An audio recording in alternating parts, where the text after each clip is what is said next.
একটাই, হাসনাত আব্দুল্লাহ এবং তার সহযোগীরা বাংলাদেশের জন্য যা করেছে, আর আমরা যদি আজকে এখানে বসে বসে হাসনাতের অপমান দেখি, সেটা খুবই লজ্জাজনক। তাই আপনি যে দলই করুন, বিএনপি করুন, জামাত করুন, অথবা অন্য কোনো দল করুন, জুলাই বিপ্লবে বিশ্বাসী যে দলেরই হন না কেন, এখানে আসুন। হাসনাত এবং সাদিক কায়েমের উপর যদি কোনো আঘাত আসে, সে আঘাত আমরা বুকে পেতে নেব, তাতে আমাদের রাজনৈতিক পরিচয় লাগবে না। আমি কোনো দলের নই, আমি কোনো রাজনৈতিক কর্মী নই, নিবন্ধিত কর্মী নই। আমি জুলাই বিশ্বাস করি। আমি মনে করি এই জুলাই বাংলাদেশে অপরিহার্য ছিল, তাই আমি এখানে এসেছি। আপনারা যদি কেউ আমাকে চেনেন, অবশ্যই আমার রাজনৈতিক পরিচয় নেই, আপনারা জানেন যদি চিনেন, কিন্তু আমি কেন এসেছি।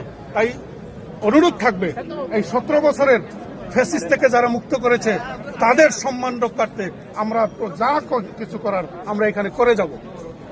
এতে রাজনৈতিক পরিচয় দরকার নাই। আমরা এখানে আসছি, ইনশাল্লাহ থাকবো। ইনশাআল্লাহ।